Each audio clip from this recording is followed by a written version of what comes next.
Great. So good afternoon, good morning, good afternoon, good evening, because you are in very different parts of the world. Thank you very much for joining today. I'm Isolina BOTO. I work for COLEAD, one of the co-organizers of those sessions. Today is session number 17 with our good partners and friends from the Pan-African Farmer Organization.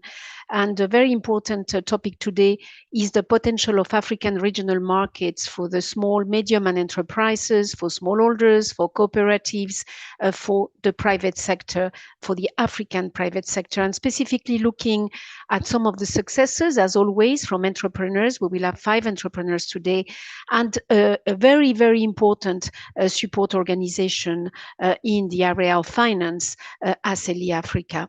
So we will discuss, of course, opportunities, some of the challenges and some of the difficulties that entrepreneurs had encountered in their entrepreneurial pathway that they will be very kind to share with us from different value chains again, and also from different countries in Africa.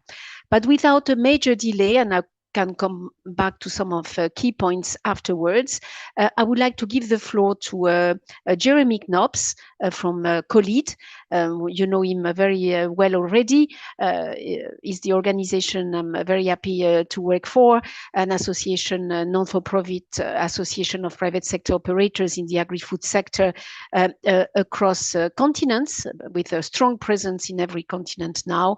So it will give us some insights from COLEAD, for which, I mean, African regional markets are very, very important. And as you know, the private sector and the entrepreneurs is our key focus group, beneficiaries, but also partners. Please, Jeremy. Thank you very much, Isolina. Bonjour, je vais m'exprimer en français. Bonjour à toutes et à tous. Donc, je vais également. Good morning, good afternoon, and good evening to all of you. On behalf of COLEAD, I would like to wish you a warm welcome. Thanks for being with us today. And I would also like to thank as well our panelists and other stakeholders. Thank you very much for taking some time to be with us and share with us your success stories, your lessons learned. It is fundamental, it is basic.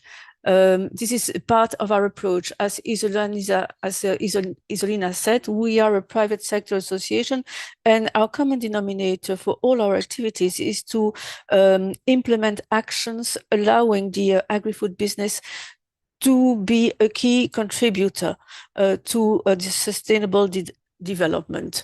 That is reduction of poverty, gender equality, and so on, and so many aspects as well. Today's topic is particularly relevant for COLEAD in 2024.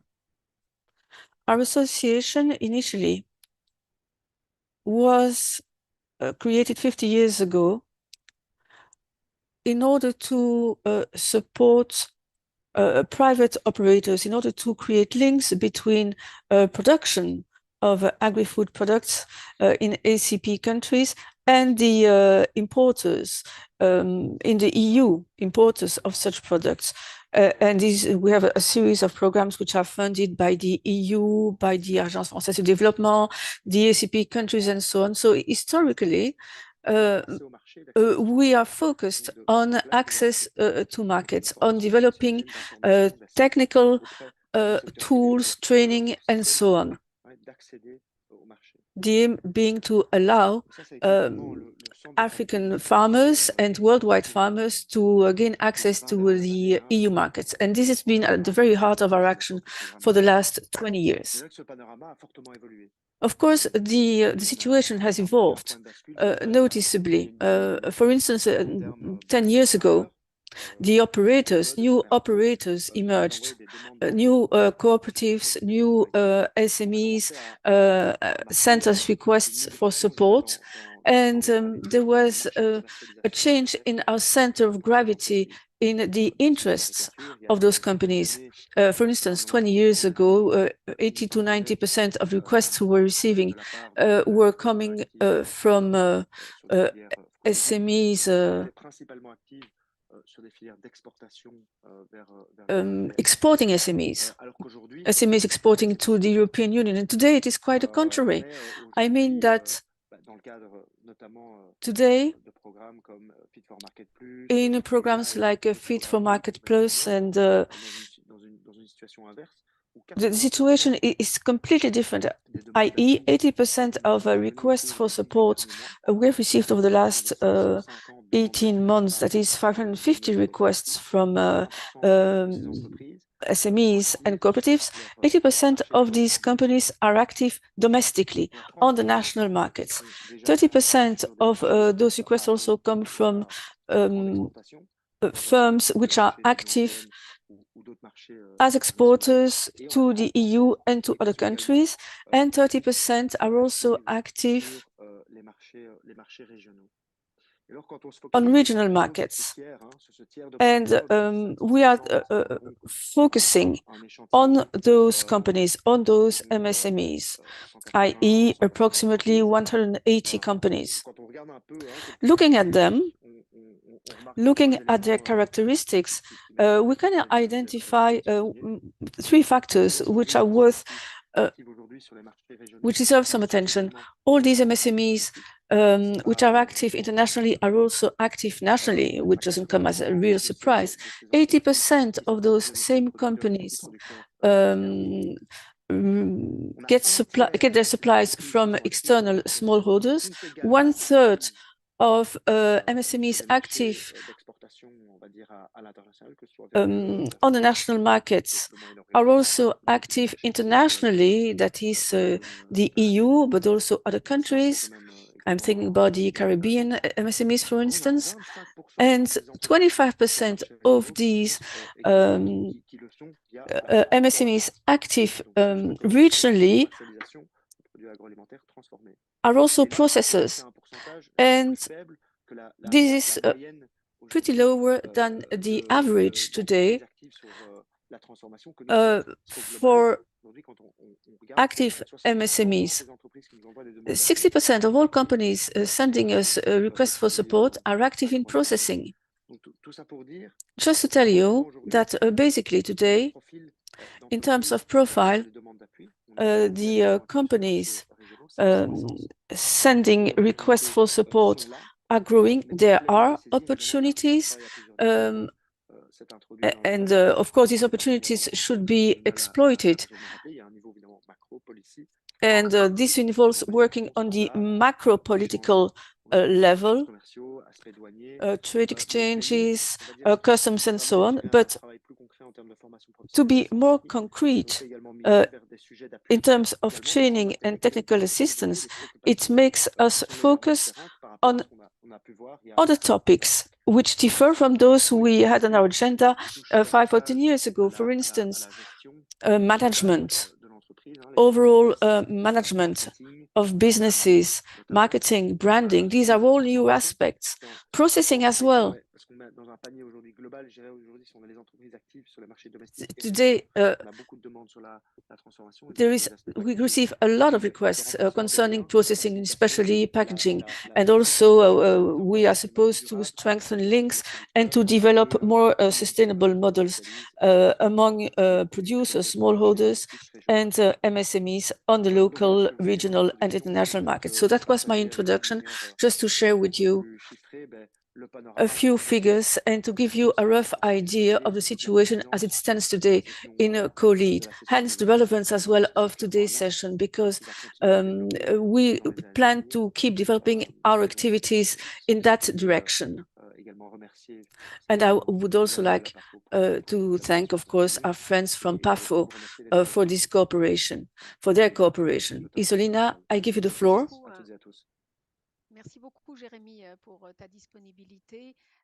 Thank you very much, Jeremy, for your disponibility and availability, and for the good news you gave us for the COLEAD, because after the very long experience we had on the exporters market, it is incredible that we are able to see that there are so many opportunities within the regional markets with the added value of the processing. So do not hesitate to go on sending us requests, and our colleagues will post all the information you need. organizer from the Pan-African Farmers Organization, PAFO, as you know, Dr. Babafemi OYEWOLE, who is now in Zambia. So thank you very much for joining despite, yes, you travel. He's of course, the CEO of the PAFO, but he has also a long experience on public, private, non-governmental sectors. You would have known him, for example, as the CEO of the African Agribusiness Alliance or the African Cashew Alliance, but also as the CEO and Director of the African Energy Investment Corporation and the Deputy Secretary General of the West African Bankers Association, just to say a few. But very importantly, I know also that the regional markets are very, very key for the PAFO constituency, I mean, for the national and the regional partners. And we shared a few sessions back. We did a session together on the opportunities of the Africa Free Trade Agreement as well. And at the time, PAFO had done a very, very interesting also a study and looking at how entrepreneurs and smallholders and farmers were not always very much aware of the opportunities offered in this context. Dr. Babafemi, thank you again as well. Please, the floor is yours. Thank you very much, Isolina, for that introduction. Good morning or afternoon or evening to everyone, depending on where you are joining us for this session. On behalf of Pan-African Farmers Organization, PAFO, I'm very pleased to welcome you all to this 17th and the first edition of the Innovation Series for 2024. Since its inception, this series has become a capacity building medium for small and medium scale enterprises and smallholder farmers in the agribusiness space. PAFO and the Committee Linking Entrepreneurship, Agriculture and Development, COLEAD, have been using the series to showcase innovations and successes of African SMEs and farmer-led businesses. While much emphasis is often placed on the opportunities in foreign markets, the importance of regional markets in the transformation of the food systems in Africa cannot be ignored. Over the past 20 years, Africa's agricultural trade grew by over 7% compared to 6% growth in exports. And by 2030, the African agricultural and food market is projected to worth about $1 trillion US. And small and medium enterprises and smallholders will no doubt play important role in driving this growth. Therefore, in line with PAFO's strategy of promoting farming as a business, and building on the last edition of this innovation series, which was on niche marketing strategy for SMEs and smallholder farmers, this 17th edition is focusing on the potential of African regional markets, successes from SMEs and smallholders. It is a fact that over the last decade, inter-regional trade in agriculture was below 20% compared to more than 60% in Asia and Europe. The market is rapidly growing and will continue to expand with the establishment of the African Continental Free Trade Area. After the world's largest free trade area comprising 55 countries and 8 economic communities. This is in addition to the regional integration measures in terms of customs union and common external tariffs that the regional economic community in Africa are putting in place to enhance intra-regional trade. These developments will offer enormous intra-regional trade opportunities for SMEs and smallholders to contribute to job creation, innovation, and economic diversification in the agri-food sector, and play a significant role in promoting regional and intra-regional trade and market creation. It will also strengthen their capacity to increase value addition through innovation in agro-processing, to expand their regional trade footprints, leveraging technology and digital platforms to connect to regional markets. However, despite these opportunities, there remain a lot of challenges for SMEs and smallholders in regional and international trade in agricultural products. And these include compliance costs, regulatory and non-tariff barriers, poor compliance with sanitary and phytosanitary requirements, and large informal cross-border trade. Moreover, the cost of doing business due to infrastructural deficiencies, low access to finance, lack of adequate skill, low productivity and investment in the agricultural sector account for the high cost of intra-regional and intra-African trade compared with other regions of the world. For SMEs and smallholders to derive the expected benefits from the growing opportunities for intra-African trade, it requires collaborative efforts and partnerships by governments, development partners, and the private sector. Transformation can be achieved through innovation and technology with supportive policy that promote SMEs and smallholders. During this edition, the resource persons will discuss the opportunities in regional markets for African SMEs and smallholders, innovations that is needed to exploit the opportunities, and policies to encourage participation in the regional markets. Finally, PAFO and COLEAD are committed to supporting African SMEs and smallholders to boost their capacity for innovation and sustainability. I look forward to the active participation of all participants in the discussions of this theme to enable SMEs and smallholders in Africa to take advantage of the emerging opportunities and understand the challenges of participating in the African intra-regional and regional markets and trade. I wish you fruitful deliberations and thank you for your attention.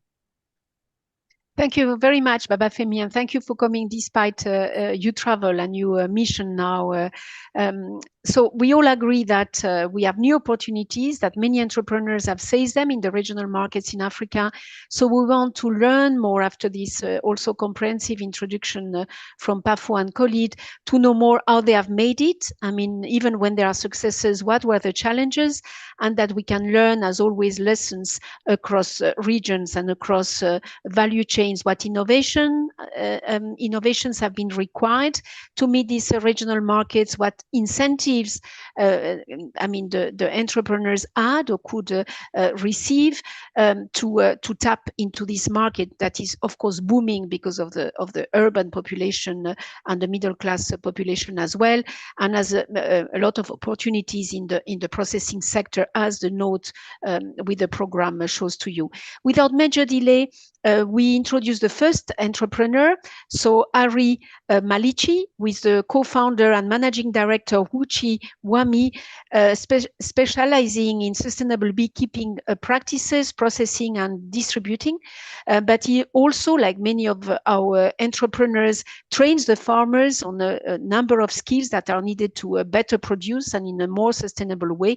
And he has received many distinctions, was recognized as well as the Entrepreneur of the Year at the Quality Awards in Zambia in 2022. So Ari, you have 10 minutes to make your presentation. I thank you very much for also joining from Zambia, actually. And again, for the participants, I think most of you are used now, but for the interpretation, we have in English, French, and Portuguese. Please use the globe at the bottom of your screen and choose the language you want to hear. And it's all working well because the colleagues have checked. Please, the floor is yours, Harry, for 10 minutes. Thank you so much for having me here today to speak and just scale up our publicity as Wuchi. Yes, my name is once again Malichi Harry. I'm the managing director at Wuchi, a company that was established in 2018 to be able to produce sustainable and raw honey through engagements with rural communities, forests, protecting our indigenous Mayombo forests. What we found in 2018 was that there was a lack of A-grade organic honey on the market. And then as well, the high prices of organic honey on the market. And then because our setup is mostly in the rural communities, there was and there's been a lot of imbalance between nature, causing a lot of deforestation. This is due to the poor living conditions of our people in the local communities, which I know it's not just a case for Zambia. I believe that this should be a case for many of the countries where the local indigenous people are cutting down trees to do charcoal burning. For us, this was a problem that we realized in 2018. Another problem that we also realized is that there was a lot of exclusion between a man and a woman, because the traditional beekeeping model that many of the local people of northwestern Zambia have been practicing is called a bark hive. I'm sure you're able to see a back hive there. This is a labor-intensive model. That means that the women are naturally excluded because it's labor-intensive. It means that only strong men are able to do this. So in 2018, we then came up with a solution to be able to then work closely with the communities in preserving the organic elements of honey.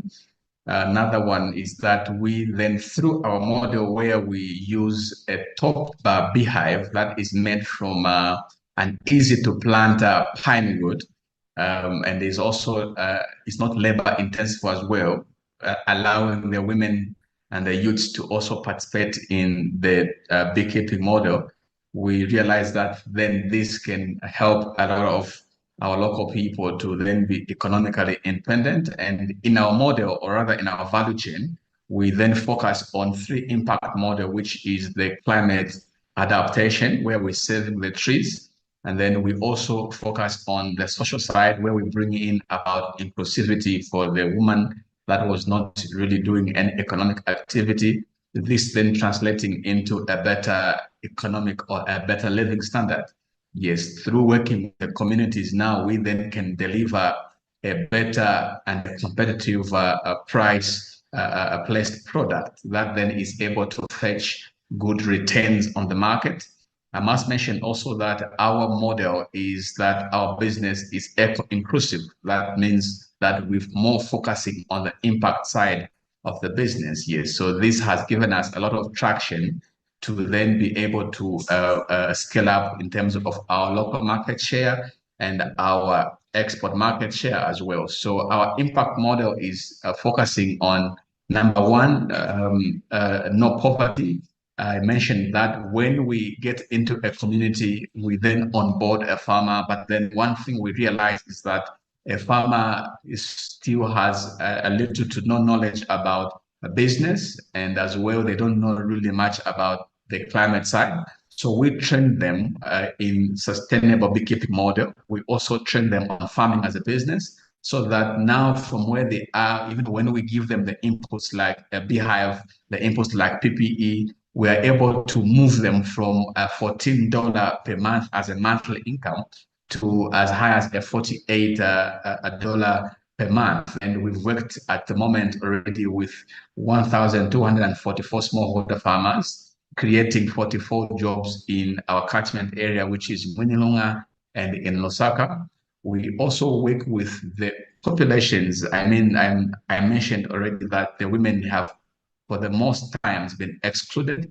But then we, with our model, then are bringing reduced inequality, which is our SDG number 10. And then as well, our model is focusing on preserving the forests. And up to now, we have preserved 68,000 hectares of forests in a sense that we're replacing the traditional beekeeping model with a sustainable one. Yes. So through this, also saving more than 300,000 trees. Yes. So when we look at the opportunities on the market, Zambia is able to consume 1,000 metric tons per annum of honey, but we have increased our local market share from as low as 0.3 in 2020. Now, because of our consistency, both in price, in quantity, and in quality, we then have already moved to 8% this year, 2024. Well, that shows a lot of traction on our growth as a business, as an agribusiness, and this also giving us 31% post-investment in 2021.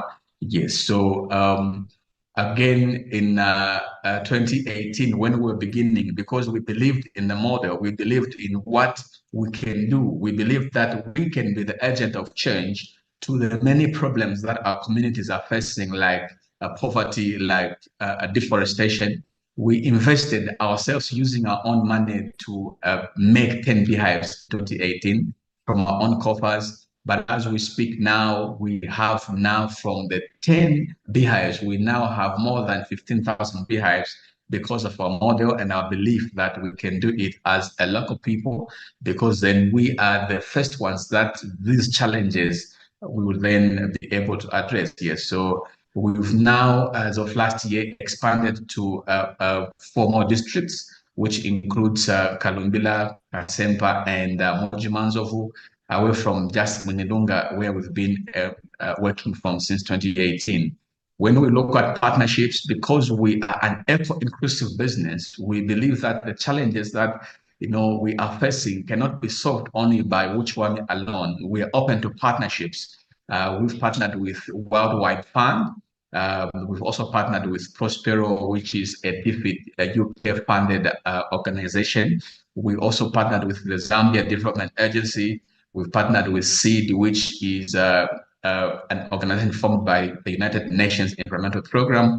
We also have partnered with FAO through their capacity building programs. And now at the moment, we're also working with TechnoServe, which is a CEDA, the Swedish Embassy funded program. We believe that when we can synergize to then partner in our quest to solve these challenges and bring about impact, we then open to these partnerships. Yes, so through the Nature Conservancy, we partnered with them last year. The Nature Conservancy is an organization that focuses on conservation of nature. We partnered with them. They are in 98 countries, and they are funded by USAID and UNEP.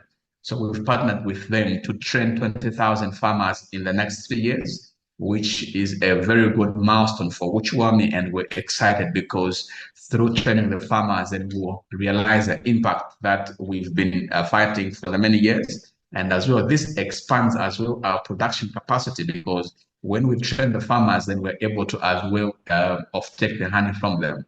Yes, so among our traction, or rather the local distributors, we've been working with Choppies in their 4 countries. We're in Zambia, we are in Botswana, we are in Namibia, and we are in Zimbabwe, because we do make a Choppies home brand. We've also partnered with Food Lovers Market, which is a South African chain store. We've partnered with the local lodges as well. Yes, so we are licensed as a business to export to the commercial countries, to the SADC countries, and as well to AGOA. And we've been successfully exporting to Botswana, Zimbabwe, Namibia, and as well we have beeswax, which is a byproduct of honey, which we are exporting to Norway. Yes, so we are also currently working to get our HACCP and our organic certification that will then allow us to enter into the EU markets, and as well just increase the value of our brand.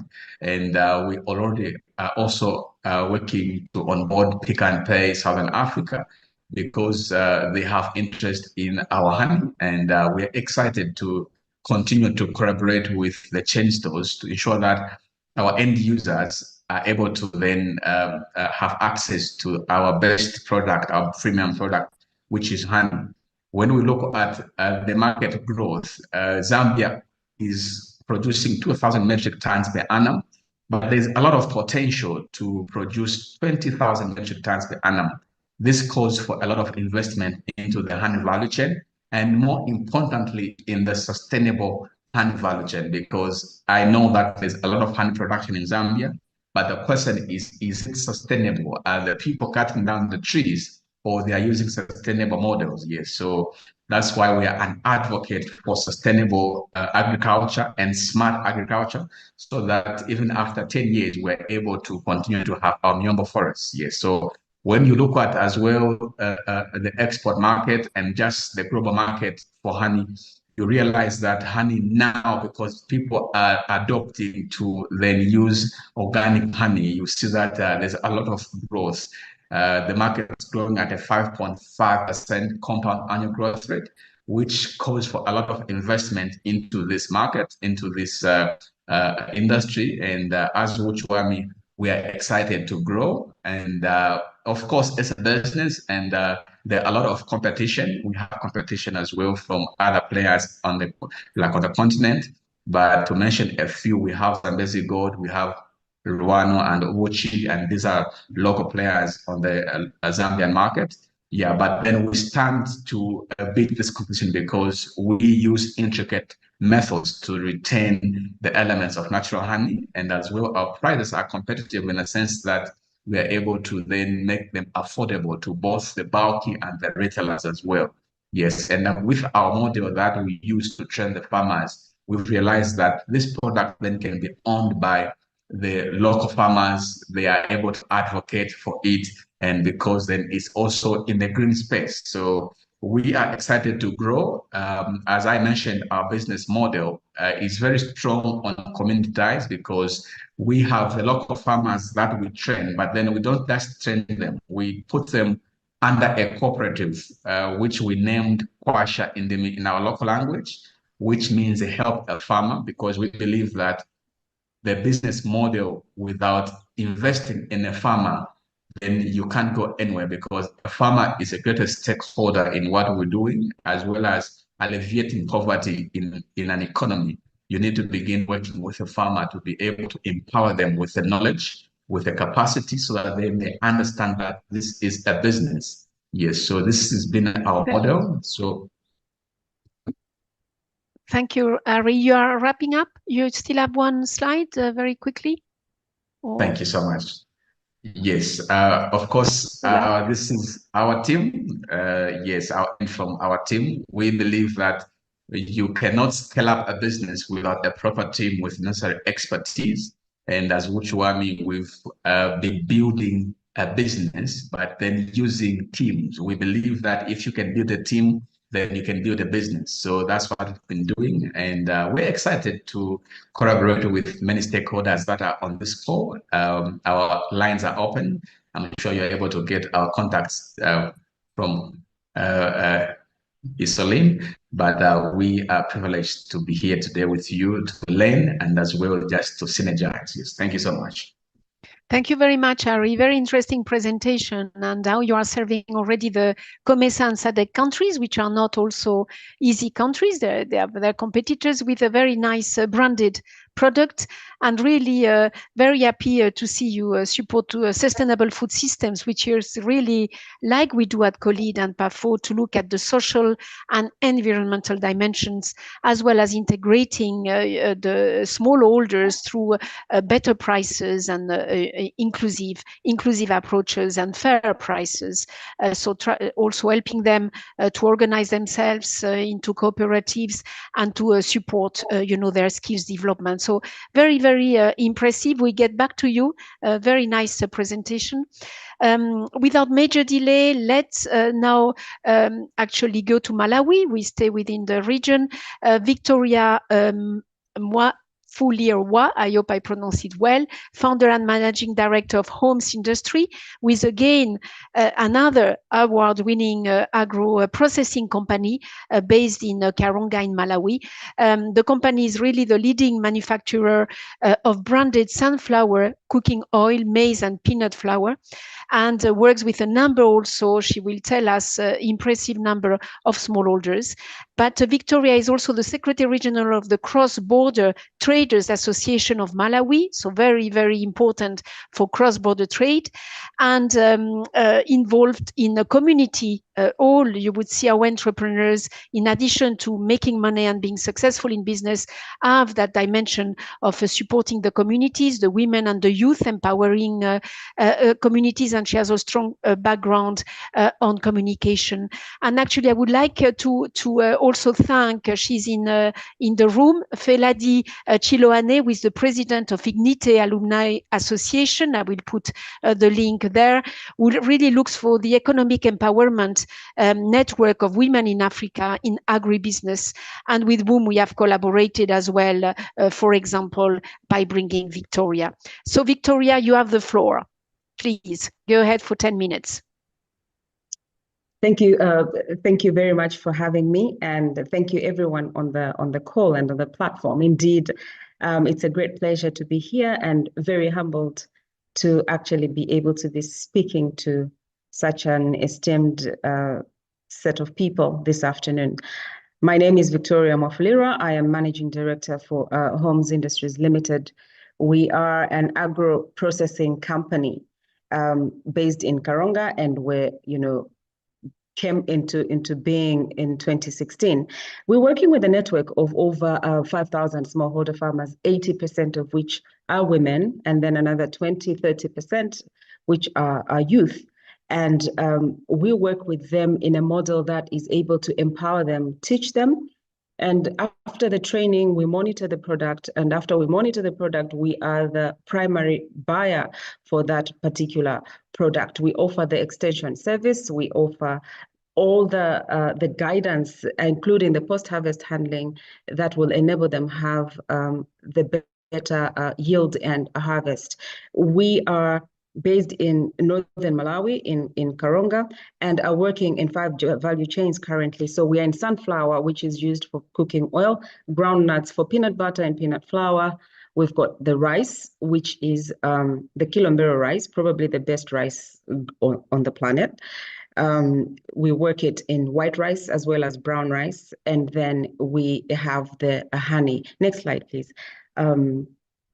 So these are the products as I have mentioned, and then we go to the next slide. These products, looking at the region, because we're discussing the regional markets as we speak. The mostly demanded product from our end is usually the rice and the groundnuts. The volumes for the cooking oil are such that they cannot meet the demand that is required in places like Mauritania and other countries. So it is in country at the moment.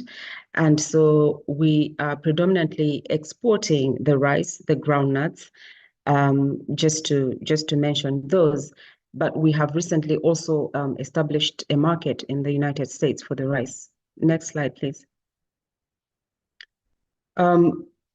Like we mentioned, we are processing the sunflower into the cooking oil. And of course, the cake, as you may be aware, is used for livestock feed, or as a major ingredient for livestock feed.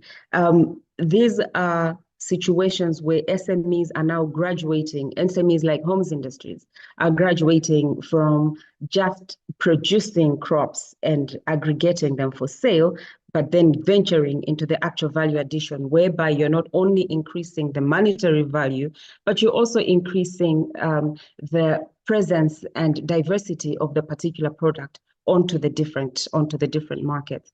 And so recently, from the products that I have mentioned, we have also managed to create and develop nutritious porridge, which is very high in the vitamin A and the energy, just to enable our contribution to the impact on malnutrition. As you may be aware, stunting has been at a 37% high in Malawi, for example. And so with access to a nutritious porridge like that, I believe Homes Industries is doing its part into mitigating such challenges.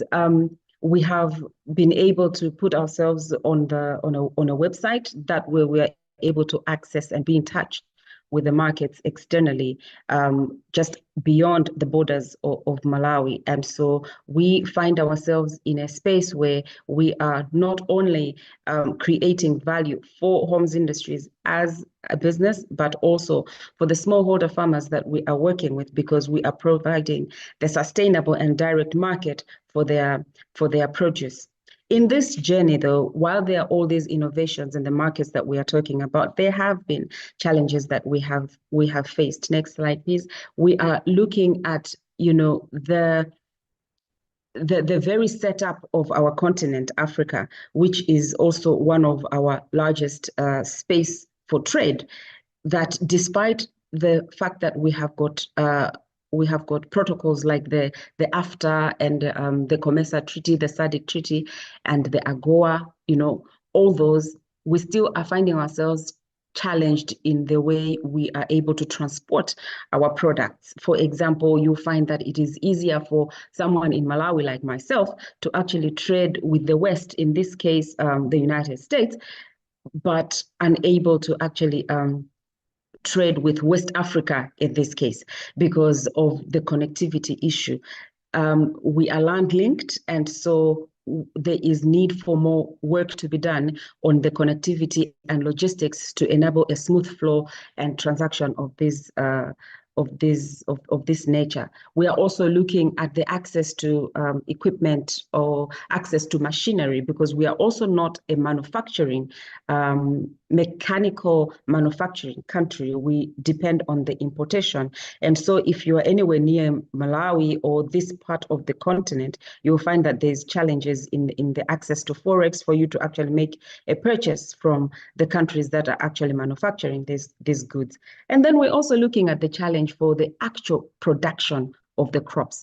For the production of the crops, on average, in the space that I am in, for example, Karonga, we have the capacity of 1 million tons of rice per annum, but you will find that it is only 30% of that is actually utilized and makes the harvest. And so that then dwindles the actual levels of transactions.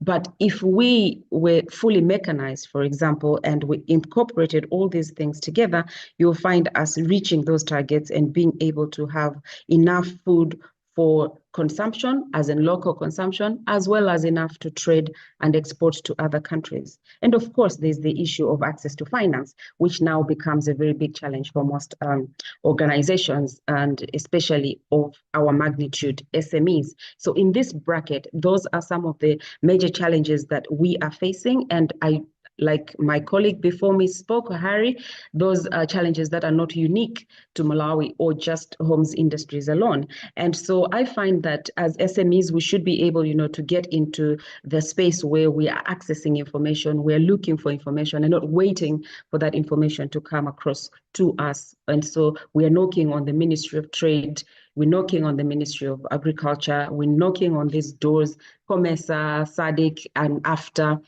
just to be able to acquire enough information and enable us to trade adequately. Next slide, please. And so the action points I would really recommend as an SME going through the same path is that we should be able to be compliant in the work that we are doing. In this case, we're talking about certifications. We are talking about accreditations. Harry spoke about HACCP, and then there's ISO and all those kinds of things. We should be able to trade and be a legal entity that is going to enable us to take advantage of the opportunities that are presenting themselves in these spaces.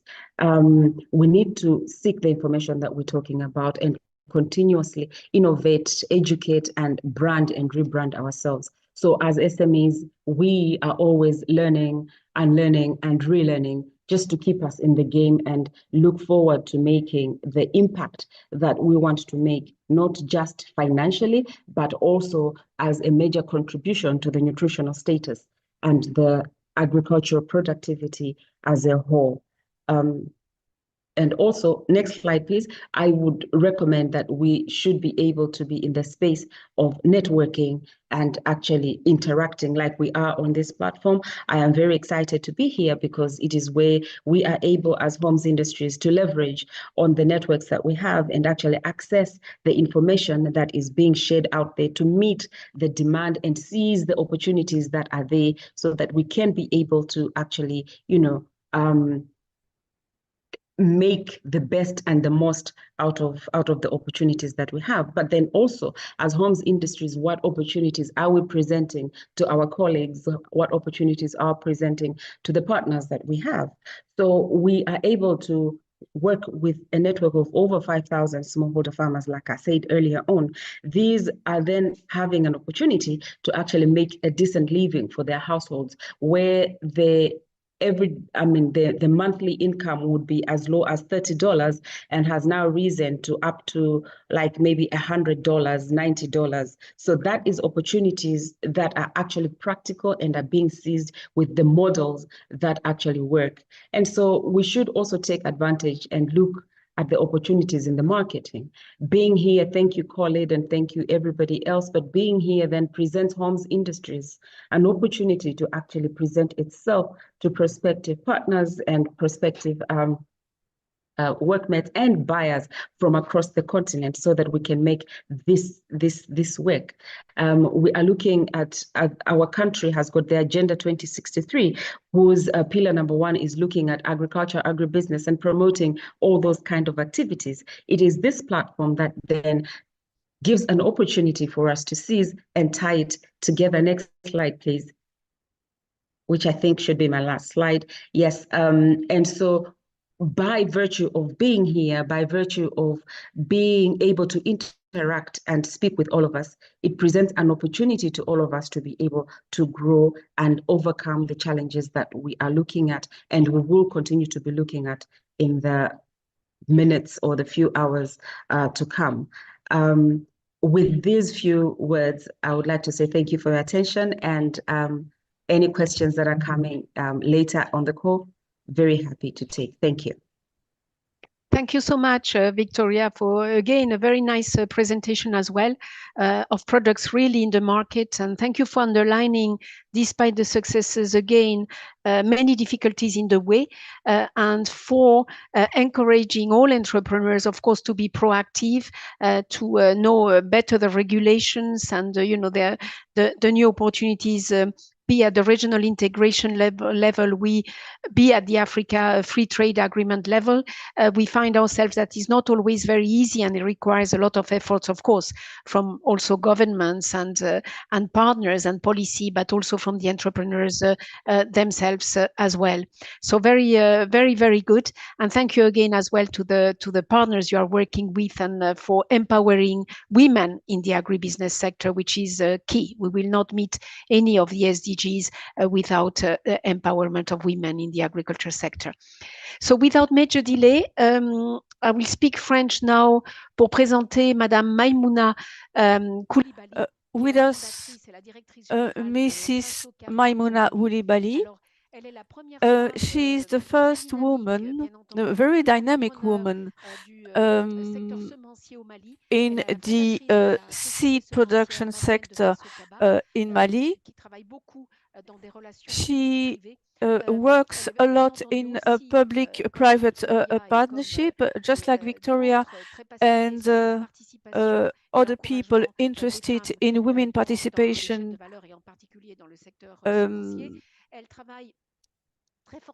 She works on certified seeds, certified quality seeds, which means that she has strong connections with African research, but also with international research, because such varieties are high-yielding seed varieties adapted to climate change, which contributes to food security and nutritional security, a prerequisite, a major requirement for that region of the world. And she's also part of a network, a network grouping female seed entrepreneurs. That network is pretty active in all the countries member of CORAF, and Mrs. Coulibaly is one of their members. Maimouna Coulibaly also got many awards. She got the award of Best Company from Kofi Annan. I would also like to thank Mayarma, who is the gender counselor for CORAF, and who is also very active in the West African Seed Production Network. Leadership here is ensured by women, which is quite uncommon. And Mrs. Coulibaly is going to explain how this is taking place in West Africa. Mrs. Coulibaly, yes, thank you, Isolina. Thank you for introducing me in such nice words.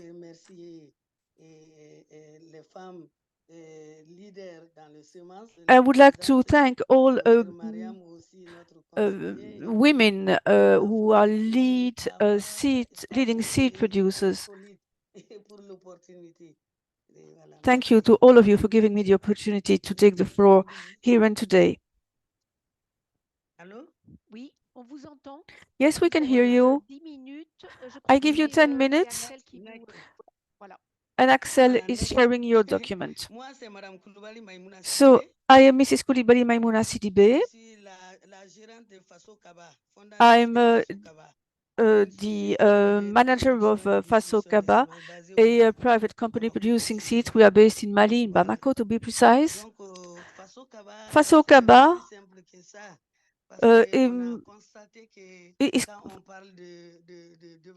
it's quite simple to describe. We've been talking about agricultural development in Mali. Development is focused on fertilizers and pesticides, and I decided to do something about seeds. I was with my husband in the US, and I was able to see what improved seeds were and what results they would allow us to attain. And so I decided to make my dream true. As a daughter of farmers, I could see all the effort my mother was putting into the land, and the yields were very low. So I started a reflection on what to do to improve yields. I came back in 2007 and created FASO KABA. Thanks to the financial contribution of two major entities. It was the first seed company created in Africa on that basis. And the objective being to produce and distribute A-grade, high-quality seeds, improved seeds. The aim being also to reach self-sufficiency and to combat poverty and malnutrition in rural areas. Thank you. And of course, my aim was also to make such seeds available to smallholders. When I say smallholders, they are not that small, but by small, I mean that their acreages are pretty small. So FASO KABA is specialized in producing and distributing agricultural seeds, inputs and equipment. We do that under contract. Our first generation seeds come from the national research institutions, and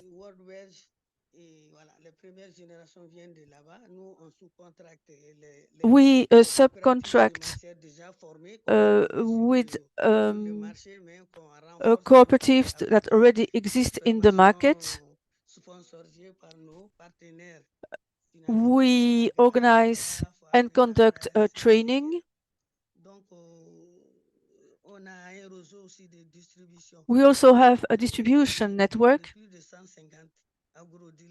including more than 150 agro-dealers.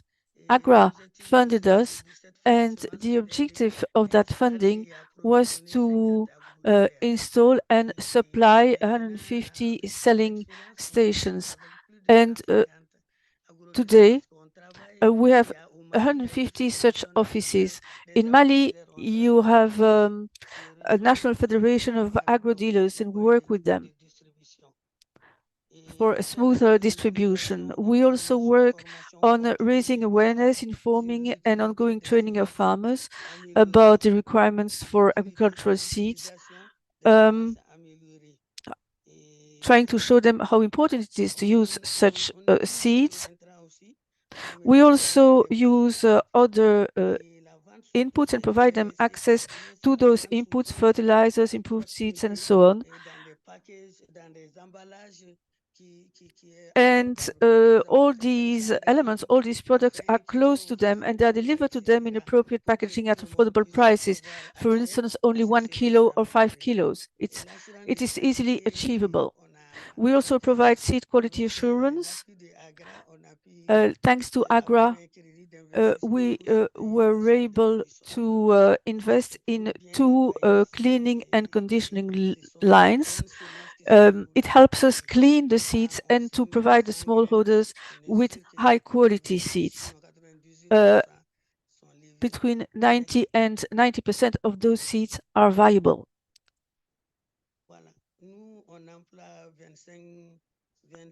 We employ 25 people. I work mainly with women and young people. 90% of our employees are women and young people. And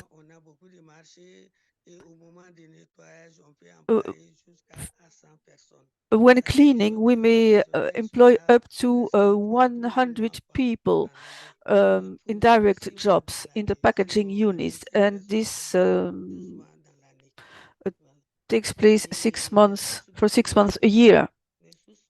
Our sources of financing, first of all, own funds, financial institutions like banks, donations, microcredits, and we received funds from KIRAF to organize training for young people and women, for instance. And we are also in touch with researchers and other producers. That's it for me. Thank you. Today, FASO KABA is member of the regional network of women seed leaders in West and Central Africa. The aim is to take advantage of existing opportunities in different countries. And our network covers all 23 countries included in the CORAF's network. We are faced with lots of problems in free movement of seeds. The aim of the network is to facilitate the flow, the movement of seeds.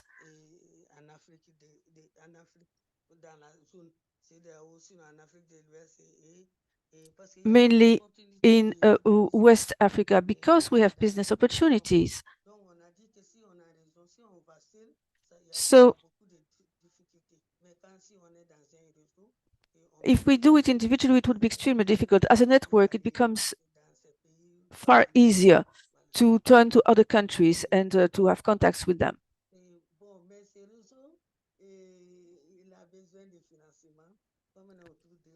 We need funds, of course, just like anyone. Support needs working capital to ensure the supply chain for quality seeds, acquisition of irrigation infrastructure for off-season production. And we also try to set up an efficient, sustainable system for making agricultural seeds viable.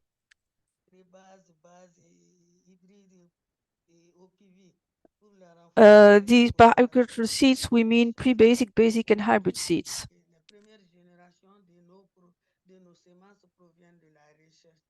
The first generation of our seeds, as I said before, comes from research. And we have close ties and contracts with our research partners. And we are also granted licenses for producing our own varieties. For the time being, we are using the same varieties for everyone. But diversity is also needed. We want to develop with our own varieties, as it will increase our resources.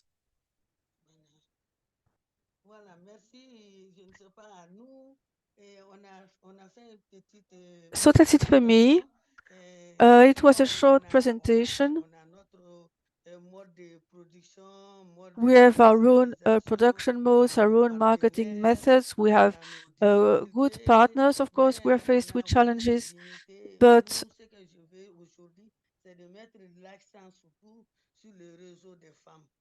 I want to focus today on the fact that we work as a network of women leaders. And if we could involve more women and more people in general, that would be of great help. Of course, there is also a legal problem. We need more legislation, but in spite of current legislation, we can't always do as much as we'd like to, but the network is there to help us. In terms of seed flow, seed movement. We received the African Food Prize and many other awards, and we are proud of that. Thank you. And you can see the pictures here. Thank you very much for your attention. Yes, thank you very much, Mrs. Coulibaly. Seeds are a key input. Of course, you can't grow without seeds, and high quality and certified seeds are all the more important. The private sector works in close connection with politicians and research institutions, and also you have that a network of women entrepreneurs who are present on the market, sometimes big companies, but also medium-sized and small companies, and they get together to obtain some added value as a network. I know some of your experiences, for instance, by combining their harvests to supply some markets which do not have sufficient commercial opportunities. And the seed sector is not recognized as particularly easy for women. For that reason, I would like to congratulate you and thank you very much for sharing your experience. I hope that we will have, I know that we will have many comments about your presentation. And now, Ismael, we shall come back to the Q&A session later on. Aux panélistes qui ont présenté jusqu'à maintenant. Ismael, faudra couper votre micro. So Ismael Ntwali, if you could quickly share your actually experience in Rwanda, yes, on fresh and organic horticultural products from your company SNI Fresh, and your experience in the as well in the regional market. Please, Ismael. Okay. Good morning, good afternoon, good evening. As you know, like, yeah, we are all located in different locations. But our company, sorry a bit. If you could just put it in full screen, if you are operating the PowerPoint. Yeah. Okay. Our name as a company is S&I Fresh Limited. We do agribusiness. We are both exporters and growers of fruits and vegetables.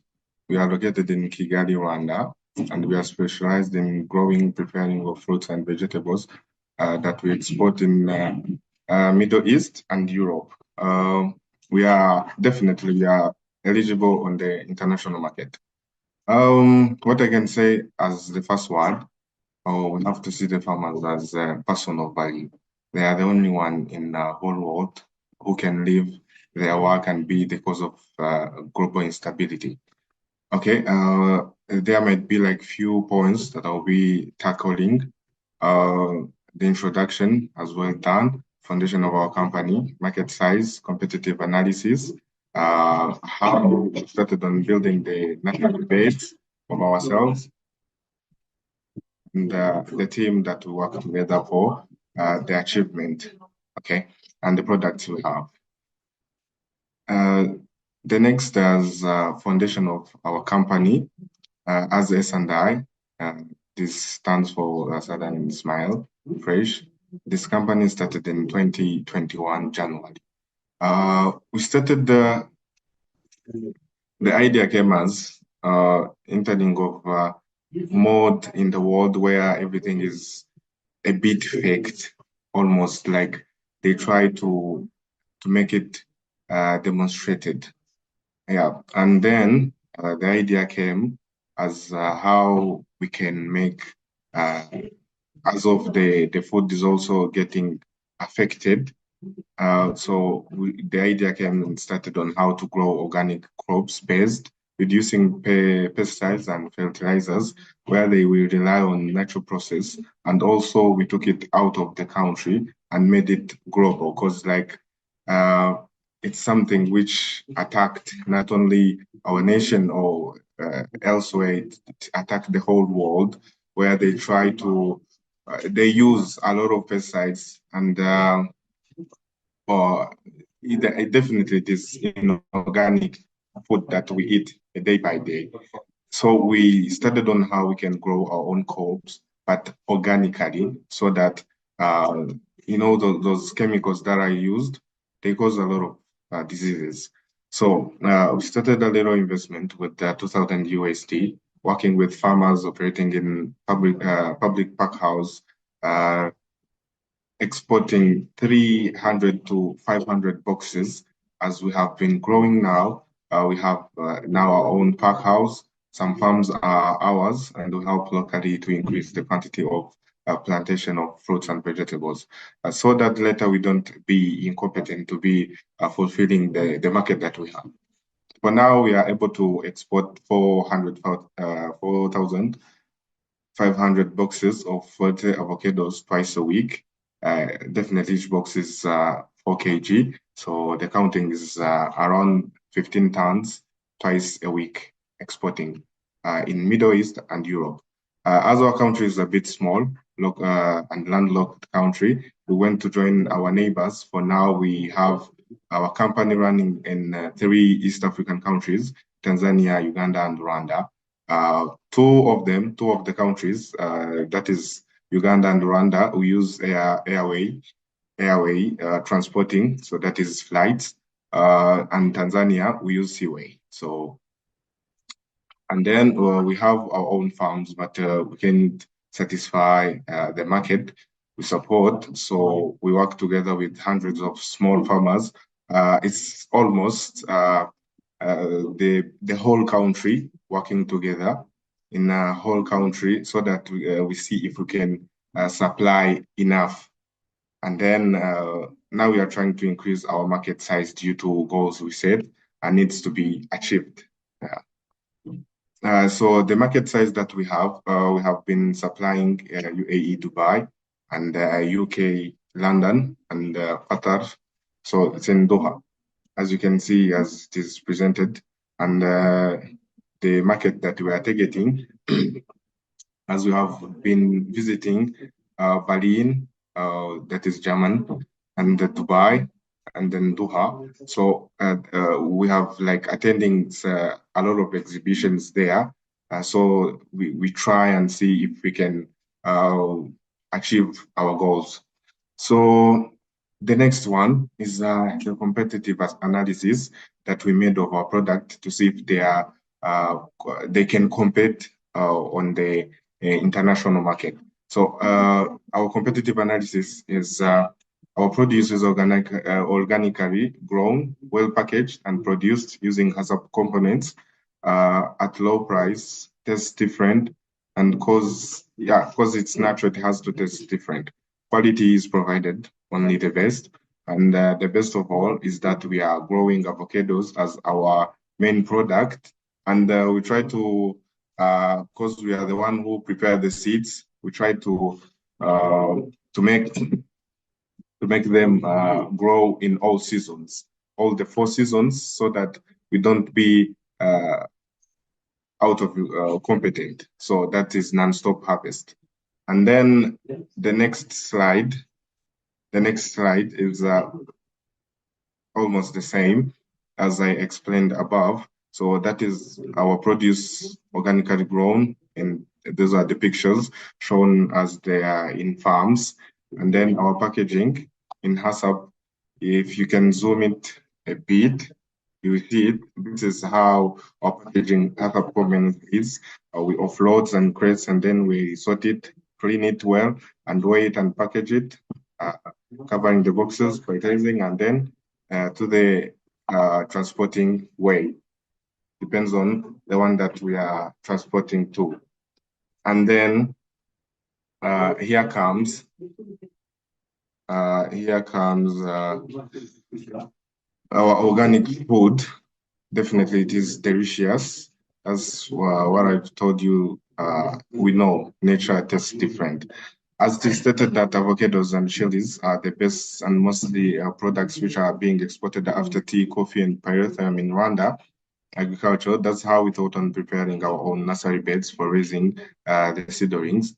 Worked in together with local people with land. Then we made a venture on how they will plant our trees. They gain, we gain. So it's like we'll be This will give value to the local people, small farmers, increase their income, their financial stability, and their standard of living. The issue we are facing now is global gap certification. Definitely, it is certification. SMETA, so that our everyone who exports in those countries, Europe, they know what the certifications that they are required. It's an international certification to see if you are organically certified. Okay, as you know, you don't do it alone. We have a big company team. So these are our team. Yep. This is the head of finance and the CEO of so definitely the owner, and then the general manager and the packhouse manager.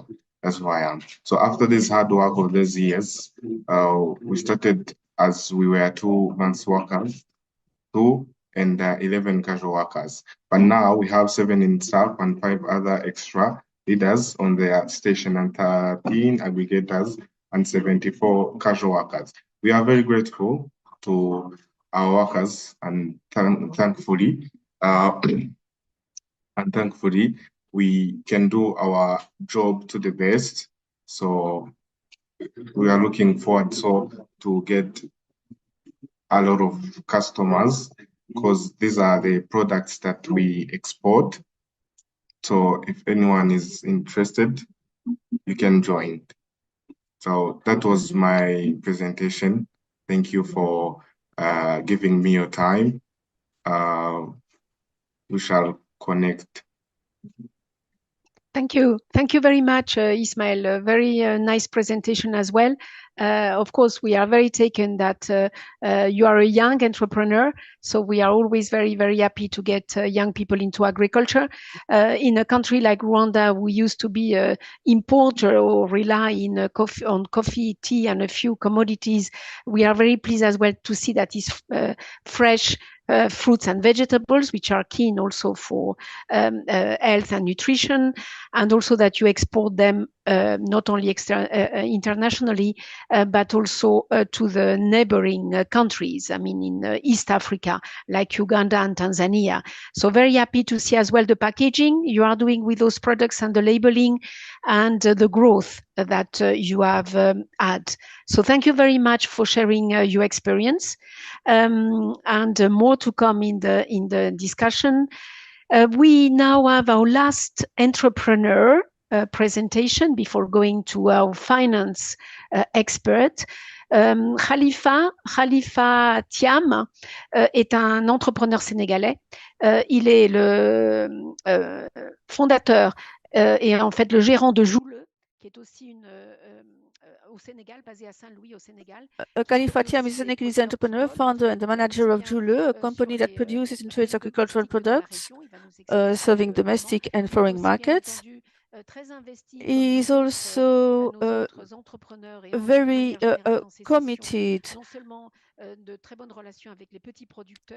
towards smallholders with whom he has excellent relationships, but he also has strong connections with training services and support services à ces entrepreneurs et à leurs petits producteurs. Il a aussi a eu beaucoup available to these smallholders, and he also received awards both in Senegal and in Africa and even in Germany. So without further ado, Khalifa, thank you very much. You're speaking from Saint-Louis du Sénégal, and you are going to briefly introduce your model, your production model, and your export model in African markets. Thank you very much, Isolina. Thank you to all participants in this session. First of all, allow me to salute or to greet PAFO and COLEAD for giving us the opportunity to take the floor. It's a great honor and great pleasure for us to take part in your panel. So my name is Khalifa THIAM. I am from Senegal and I'm speaking to you from Saint-Louis du Sénégal. We are a very small company. an intermediate company or facilitating company as well. The basic idea was to help smallholders who found it difficult to sell their products. And so we decided to act as facilitators for them.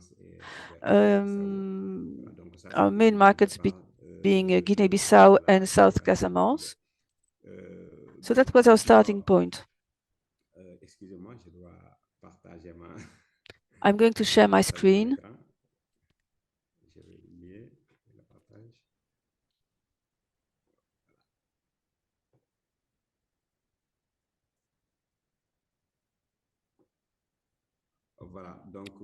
Here we are.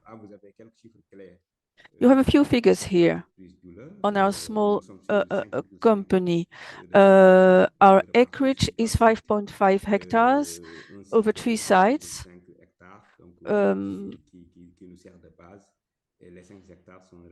These 5 hectares are spread over 3 sites. We produce mainly onions and potato. And we market up to 300 tons of horticultural products per season, onions and potatoes in Senegal, and some other horticultural crops. We are based here in Senegal, and we are present on the local and on the regional market, Guinea-Bissau and Mali, to be specific. We work in cooperation with 10 smallholders, more or less. We help them, we support young people and women. And we buy their crops and their harvests and market their products. We give special attention to young people and to women. Women in our village receive support from training centers and training institutions. This is our small team. I'm there in the middle. On the left-hand side, a partner from Mali who joined us 2 years ago. This is an onion field, and on the right-hand side, you have 2 other partners, including our chief engineer, who helps us in our activities. We did onions and potatoes, but now we also grow tomatoes, okra, and other crops. We also became interested in a greenhouse horticulture on 0.5 hectares. We are going to install greenhouses so as to diversify our range of products. Here, our harvests, onions and potatoes, our main products which we produce and market on the national market and on the regional market. Sorting of the harvests at the training center.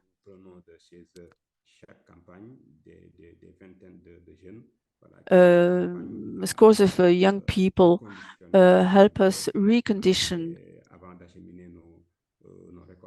our crops, which are then taken to markets. More products we are growing in greenhouses: eggplants, beets, peppers, chilies. This is our range of products.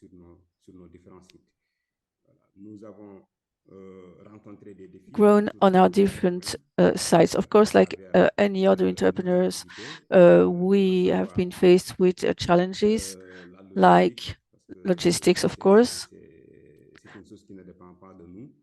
because we have no control on logistics. Logistics can be problematic in Africa. Sometimes there is no logistics, and the products are transported by road up to Bamako and Bissau. It is not always easy. For instance, in Guinea, we have arrangements with our partners. We take the products up to Ziguinchor, and then they take the products to Bissau. Other problems due to regulations.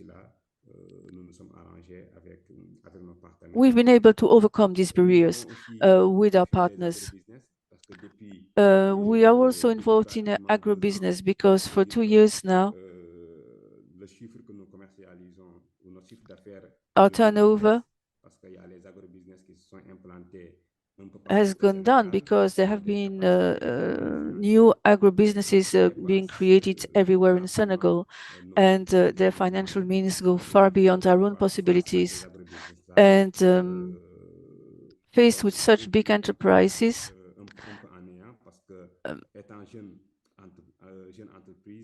it is difficult as a young venture to be competitive.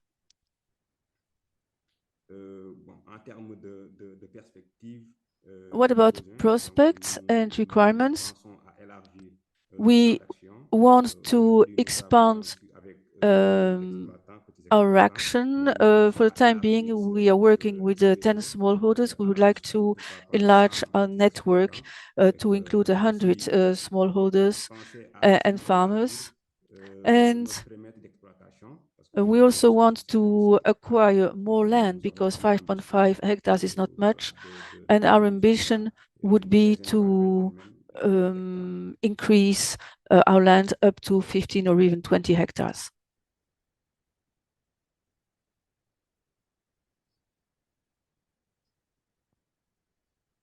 Khalifa? Oui, vous avez terminé? Khalifa, are you finished? Okay, thank you very much. Merci beaucoup. C'est très, très intéressant. Merci Thank you. It was beaucoup, particularly interesting. Thank you for your efforts. It is quite impressive for a young entrepreneur based in Saint-Louis. I know Saint-Louis, and I know it is not easy to start producing fruits and vegetables there and to serve national and regional markets. As you said, competition can be quite harsh. And it is necessary, I believe, to call for help for these small entrepreneurs. Your participation got facilitated by our colleague Frédéric Balog, who knows your country and who is very familiar with the different producers. And so I hope that thanks to a presentation like yours, you can gain more visibility.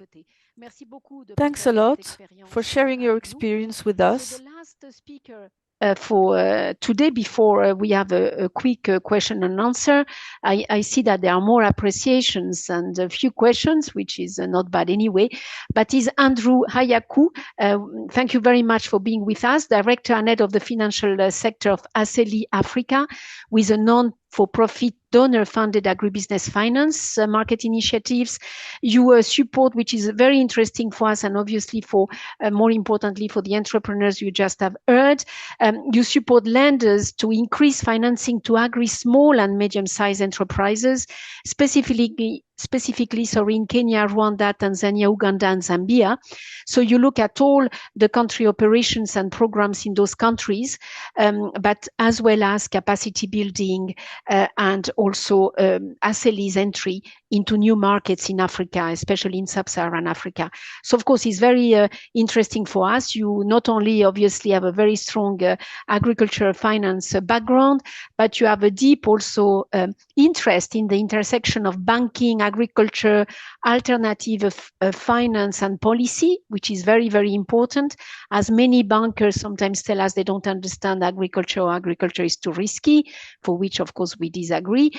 We think that more finance has to go not only to agriculture, but in particular to the MSMEs and small entrepreneurs. They are really the ones, the missing middle that needs support.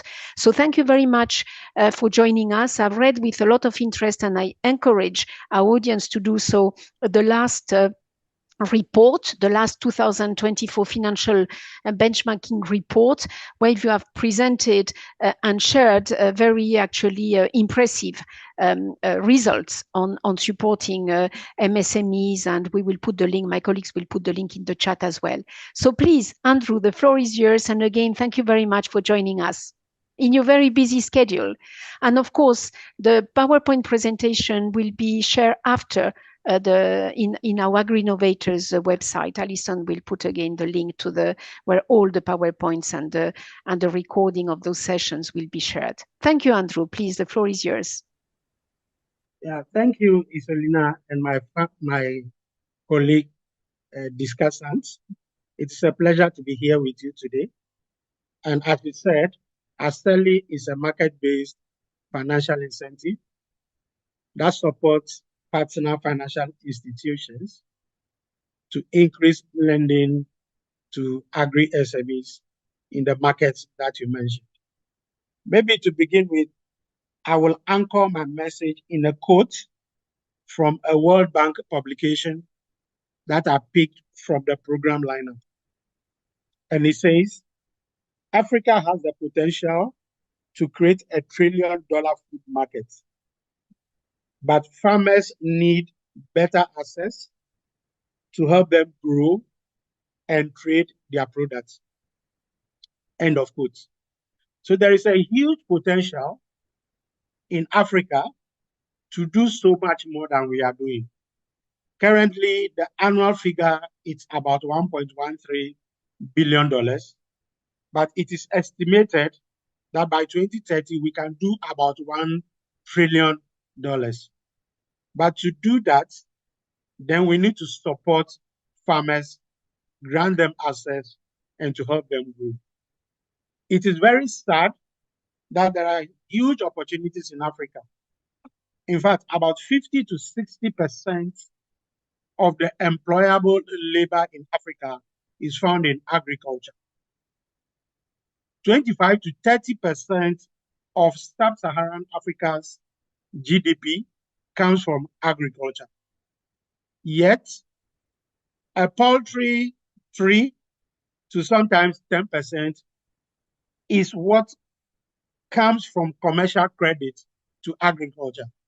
This is concerning, and this is where Aceli Africa comes in. Our focus at Aceli Africa is to support institutions, including banks, non-bank financial institutions, and social lenders who already have interest in agriculture to increase lending to agri-SMEs. Of course, Isolina, as you mentioned, Aceli is a data-driven organization. So before we designed our interventions, we carried out a research in the chosen market, that is East Africa. And we found out that from the market perspective, lending to agri is 2 times riskier than other sectors in the economy. And we measure the risk by the amount of NPLs, or the non-performing loans that existed. So for instance, if the non-performing loan to, say, commerce was 2%, then agri was 4%. That was not all. We also found out that the returns to agriculture, especially to the lenders, was 4 to 5% lower than expected. And we thought this is quite startling. Normally, in the balance of financiers or in the banking world, the higher risk you take, the more returns you make. Unfortunately, in agri, the more risk that the lenders took, the lesser return they got. And 50% of the cost of the loan returns is attributable to the cost of originating agri deals. Most of these deals are found in the rural areas.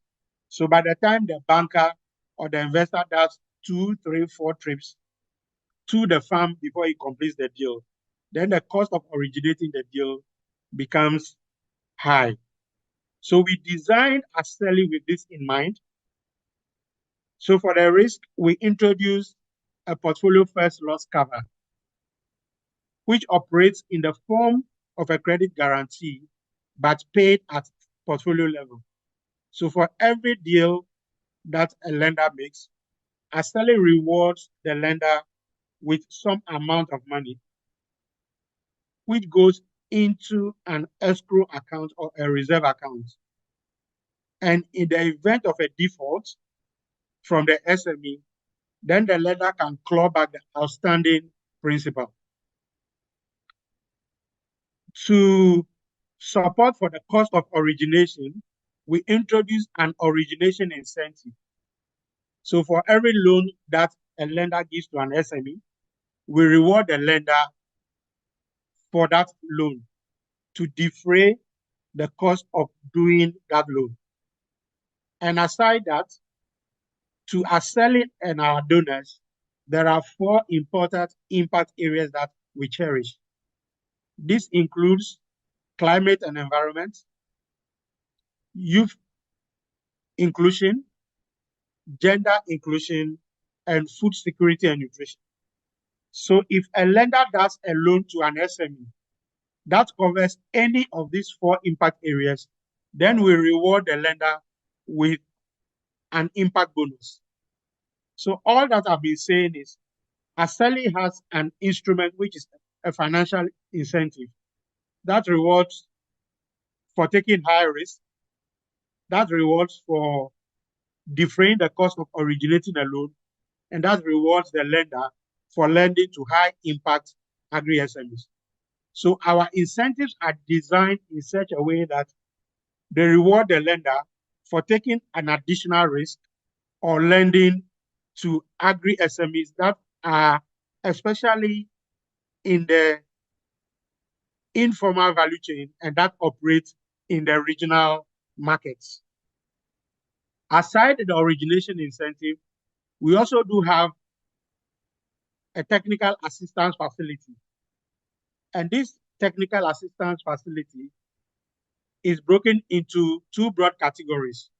One that supports the SMEs to be bankable, and the other that supports the lenders to become faster and adept at doing agricultural deals. So 2 broad technical assistance, one targeting SMEs to become bankable so that lenders can give them more loan, and the other one supporting the supporting the lender to become more agile at doing agricultural SMEs. All these broad instruments, the financial incentive and the technical assistance, is underpinned by data and learning.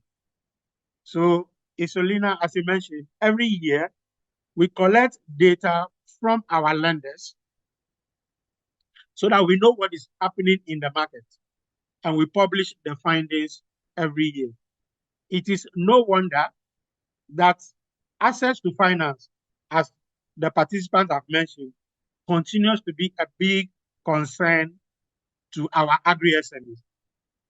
However, the lenders also mentioned that they are seeing some shift in behavior as a result of the interventions from Aceli.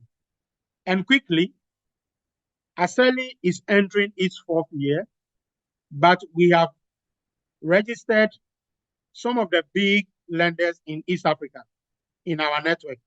So we have a cross network of about 38 lenders covering banks, non-bank financial institutions, and social lenders in the 4 countries that we are operating in, including Zambia that we have just entered. That is not all. We have supported over 1,500 loans in these countries, and mobilized close to over $152 million through private capital going to our SMEs. And for every dollar that we have taken from the donor, we have leveraged about 10x of that through our incentives to the lenders. We think this is an encouraging figure because the global average is about 4%, but Aceli is doing 10% in the agri space, and we think this is encouraging. That is not all. We are beginning to notice some early changes in lending behavior from our partner financial institutions. For example, one of our partners in Kenya, who used to be very big in the tea subsector, as a result of the Aceli incentive, has now diversified into other sectors, and so on and so forth. Because of time, I think I'll leave it here, and probably if there are some questions, we can take during the question and answer time. Thank you, Isolina.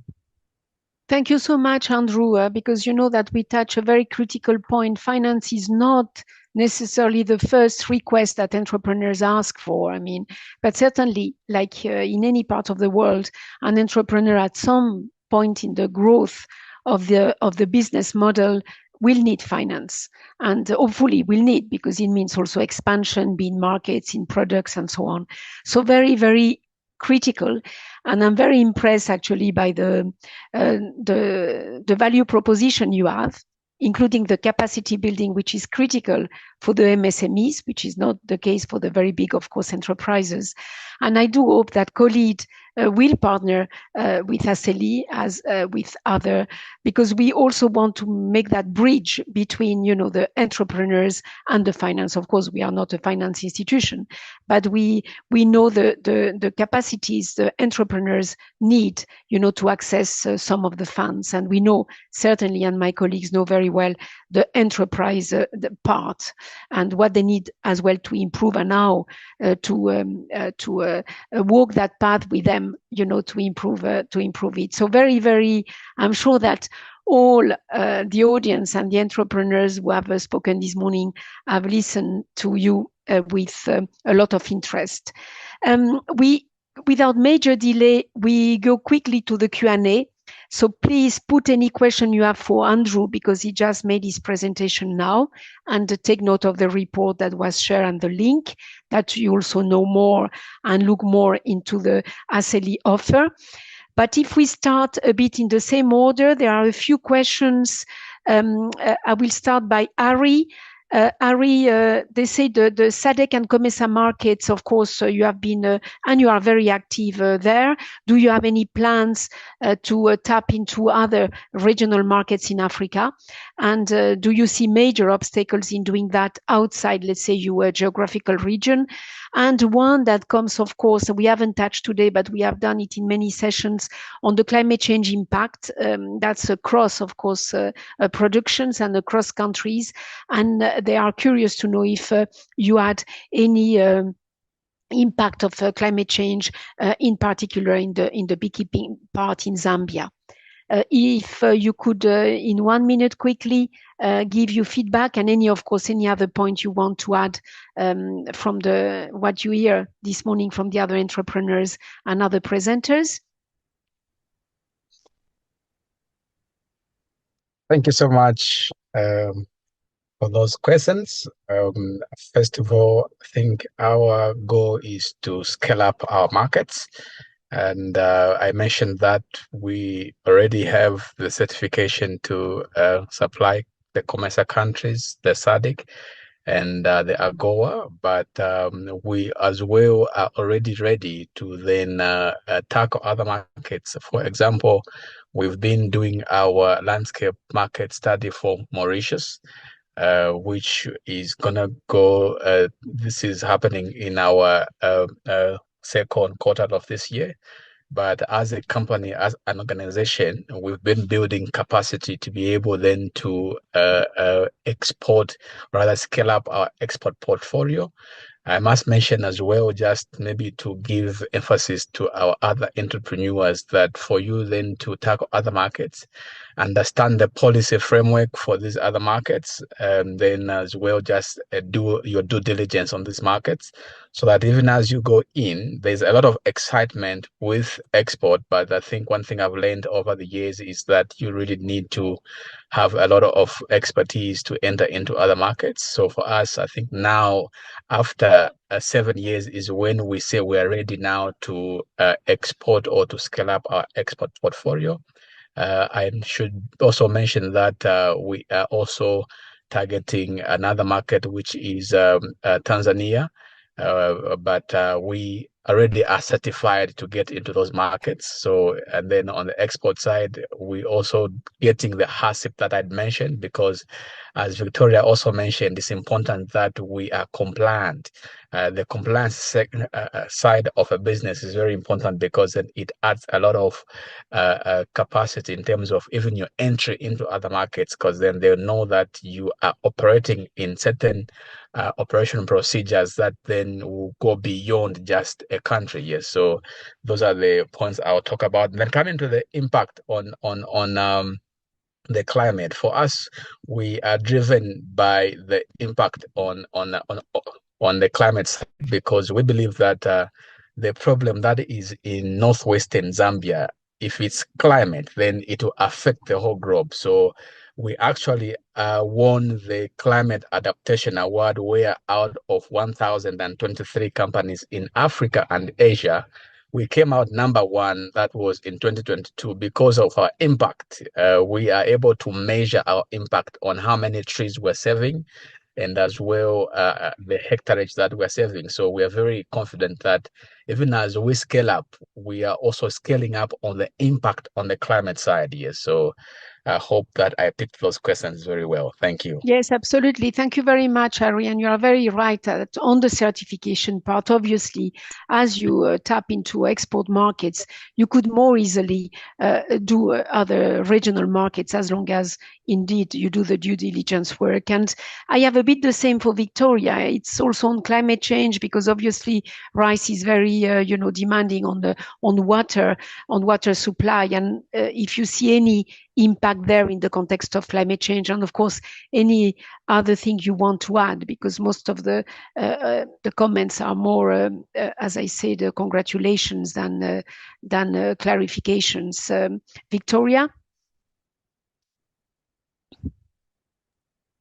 Okay, so thank you very much. Climate impact for us is such a big deal, and we mitigate that by actually encouraging our smallholder farmers to plant moringa trees for the financial and nutritional gain, and that is also to help them have to mitigate the erosion, to contain the soil nutrition and stuff like that.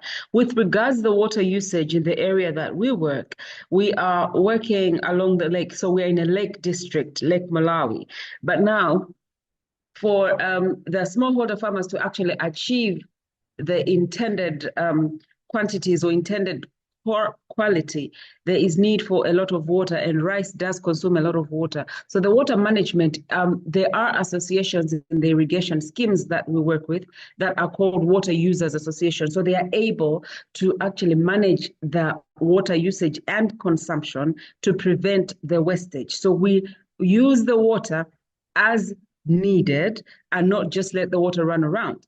But as well, let me be quick to mention that we still depend largely on rain-fed agriculture, including for the rice. So it's just a matter of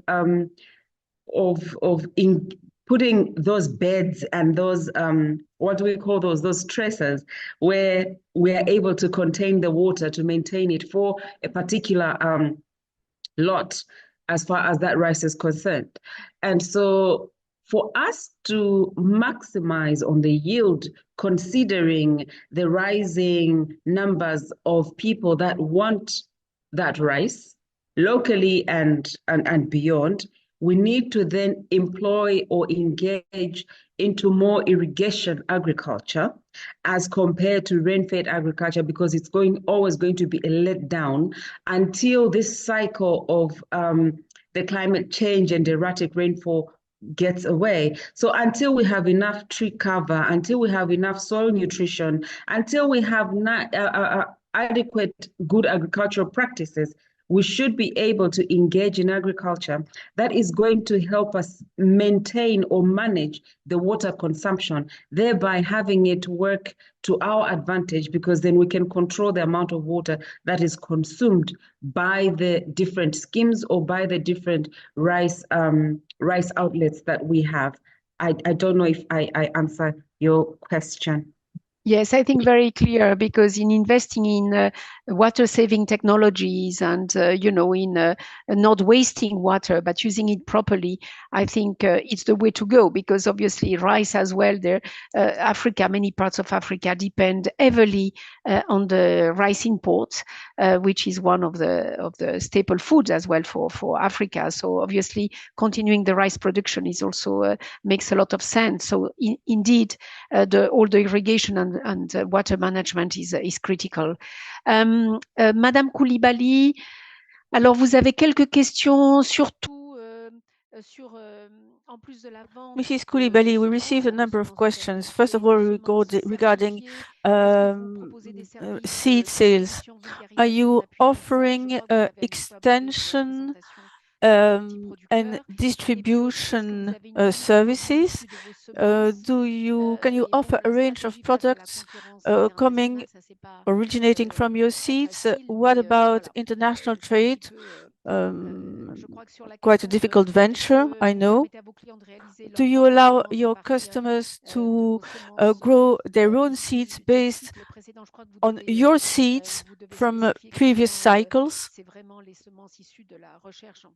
You must specify, I believe that these seeds are seeds coming from research, but I would like you to summarize and to clarify this. Mrs. Coulibaly, can you hear me?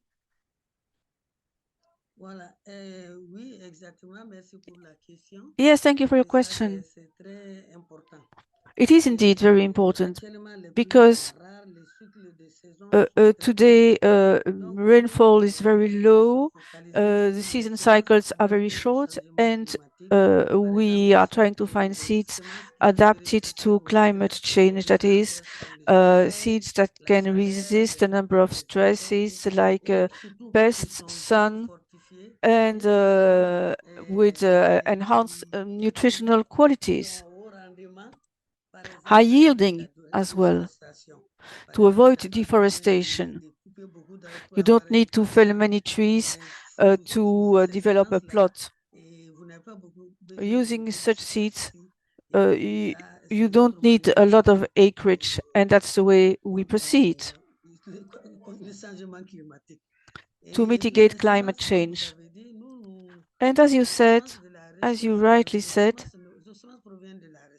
our seeds originate from research. Such seeds can be produced by smallholders 3, 4, or even 5 times.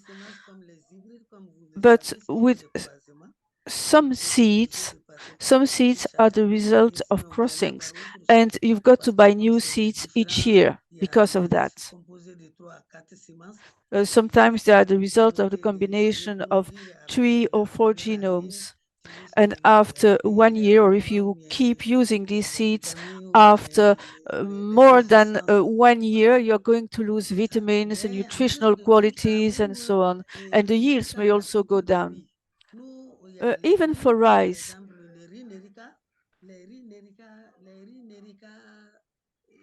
Nerica rice doesn't need a lot of water. You can plant it with sorghum, maize in association with those 2 crops. And it's good to eat as well. And even for lowland rice, we also do whatever we can to reduce the water requirements. And the taste remains okay. But we need more green funds. We need more money for irrigation systems to remedy the shortage of rainfall. It can be of great help to us. And for that reason, we need those green funds, and we also need to train farmers, showing them how to recover water from rainfalls and how to use that water with the help of technicians and trainers. Thank you. Thanks a lot. I have another question to you, Ismael. Do you plan to diversify the avocado variety that you have? There are other questions, but they are more on EU markets. So I think, it's not the topic of today, but we have many sessions on EU markets and regulations and how to meet them. Today is the regional African markets. But on the diversification of the avocado variety within the context of the regional African markets, do you have something to say, and anything else you want, of course, to add? Ismael? Perhaps there is a connection problem. If there is a connection problem, in the meantime, you can hear me, right, Axel? Oui, hein, ça vous m'entendez? Oui, oui, on t'entend. Yeah, okay. So I think he has a connection problem. So Khalifa, il y a une question pour vous sur la conservation de la pomme de terre. Khalifa, I have a problem with you. I have a question for you concerning potato storage.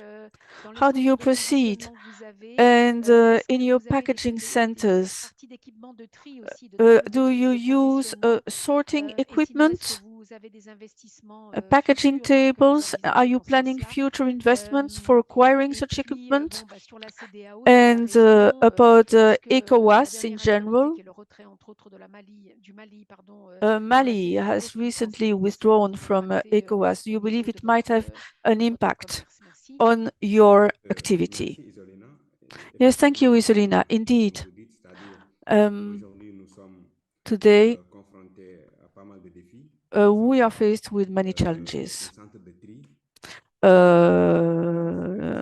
At our sorting centers and storage centers. I traveled to Brussels recently, and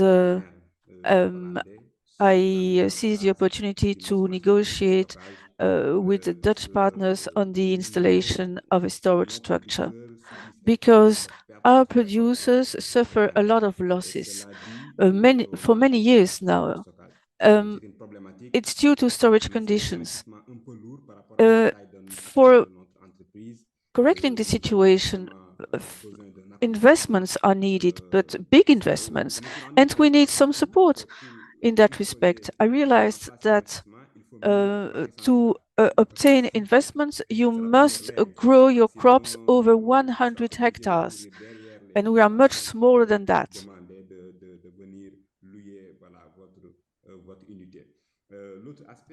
Another aspect is the access to funds, access to funding. One of the specificities of English-speaking countries is business climate. We have problem in that context. Contracts are well established. We sometimes pay advances or receive advances from some customers, but it happened to me during the last season. I had a contract, well-established contract with a customer.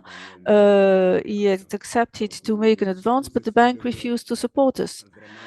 And these are weak points that we should correct in that part of French-speaking Africa, and also Mali. Mali,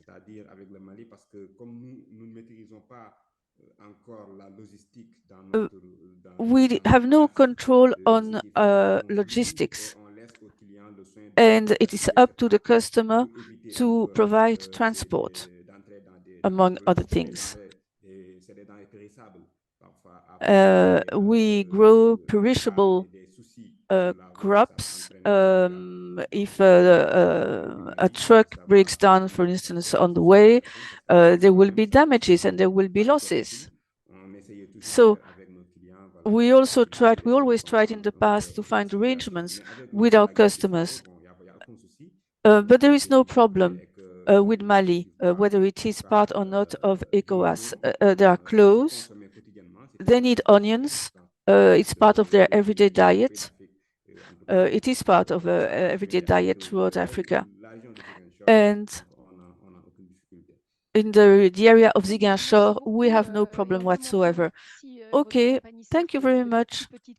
Your company may be smaller than other operators on the regional market, but small companies, small enterprises are also part of the regional market, and especially with neighboring countries. Just had a quick question on the diversification of the avocado variety you do, because the rest is on the export markets. And I was saying, you know, we can follow up on that one because we have other sessions on export markets.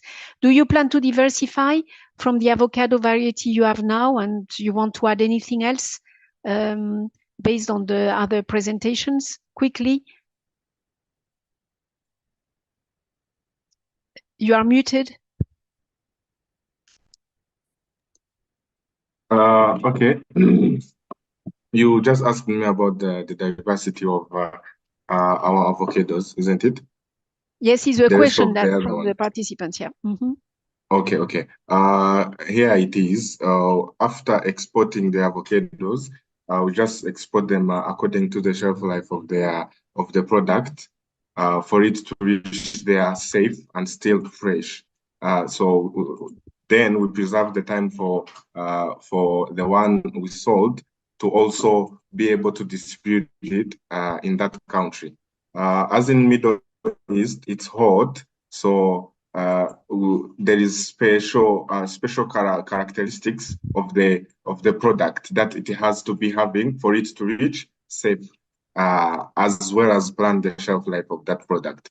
So then, for the remaining products, as we harvest, there's some of them which I can call them as rejected avocados, or maybe rejected avocados, pineapples, tamarillo, all that products. The rejected one, we have a local market that we sell them, because like we can throw them, still they are fresh from the farm, but they don't match the characteristics for an exporting product after the inspection of those products. So the other remaining rejected, they are distributed on the local markets. Yep. So that's it. Yes, thank you so much. That's how we. Thank you very much. It's indeed quite a common strategy. And just to finish, there is a question from one of my very active colleagues, Denis in Paris. Andrew, is there a guarantee that you request for a company before you accept to finance it, or a minimum level of investment for the agri-food industry? I know it's in the report, it's not that big compared to other financiers, but if you want to say something in relation to the type of entrepreneurs we have presented this morning. Yeah, thank you. And anything else, of course? There is no minimum amount, but for a loan to qualify, or for an SME to qualify, the loan must be between $15,000 up to $1.75 million. $15,000 up to $1.75 million. And it must be in the agricultural value chain. So that would be a quick response. Thank you. Perfect. So thank you very much. I'm sure that they will check more. So I think if they are not, Madame Coulibaly, vous avez la main levée. C'est une ancienne main ou c'est une nouvelle main? Mrs. Coulibaly, you raised your hand. Is it? Did you do it before or? No, I have a question. I have a question for Andrew. Andrew, you are present in French-speaking Africa, West Africa. Are you present in Mali? And are they ready to invest in? Are you ready to invest in seed companies? Because we are an SME, so. Andrew, thank you. Thank you, Madam. We are not present in West Africa yet. And just to be clear, we don't deal directly with SMEs. We support banks or lenders to increase lending to agricultural SMEs. So we don't provide capital for on-lending, but we provide the ingredients to support the lenders to do more. Thank you. Thank you very much, Andrew. So more can be indeed followed, as well as some of the partnerships you have, of course, in finance that can interest some of those countries, also in in other parts of Africa. So unless there are other pressing questions or comments, because that we have just reached our time, unfortunately, we always say this is only a part of a conversation, a start. We can continue, and I think my colleagues have shared as well the Agri-Innovators website and forum. We have a specific discussion forum there as well to continue, at your request, by the way, to continue between sessions and to deal with key issues. We have, such climate resilience, packaging, labeling, etc., any of the ones. And you have the address to contact us as well if you want to present your own company, because I know there are many entrepreneurs, of course, among the audience, or if you want any other question, clarification, contact among the speakers you would like to have, etc. So without, just 2 words, because we will never finish those discussions. We know that we have many opportunities in the markets. We have put some figures in the note that you have with the program. We also know that there are major still challenges, which are even bigger, of course, for small entrepreneurs, which are the infrastructure and logistics mentioned today, from networks, storage facilities, transport services, post-harvest, facilities, storage, etc., which is really something that needs to be addressed, and hopefully the ACFTA and some of the development partners can support that. There are still a lot of non-tariff barriers, such as sanitary, phytosanitary, technical standards, custom procedures, and so on, that are key for the exporters, and the part of quality is also, and certification is a very important one. It's not only for export markets. I mean, the quality and certifications have to be for every market. So hopefully there is a part there. Of course, the access to credit and finance is critical, but importantly, strengthening the capacity of farmers and agribusinesses along the chain, from good agriculture practices to sustainable food involvement in quality markets is critical for us. So many of our at PAFO and at COLEAD, of our technical services, technical assistants, colleagues are doing only that, just supporting the entrepreneurs to be stronger and the companies to be stronger to compete. So please don't hesitate to reach us for that. And we want also, obviously, to work more and more on the climate change and its impact, which is across value chain, across countries. Well, is a global issue, but looking with more granularity on how it affects and how to mitigate, how to prevent, how to make the companies more resilient, more aware about all the climate change, also, from drought resistant, as Madame Coulibaly said, to water management techniques, sustainable land practices, etc., but also working with insurance schemes and support services. But this we also go into more detail in other sessions. So without major delay, I thank you very much. I think my co-organizer from PAFO, as I was telling you, is traveling, so actually has a bit of a connection problem now. But I think we said most of it. I thank you so much, all the panelists, for having shared their very interesting experience. We will feature all of it in our website, for taking the time to share their success. Thank you very much to a large audience, very international, from different parts of the world. Thank you very much to the interpreters. Of course, thank you very much to all the colleagues that are behind the scenes. Some you can't see them, others are here, like Axel, Alison, Arthur, if you can put your cameras on, if possible.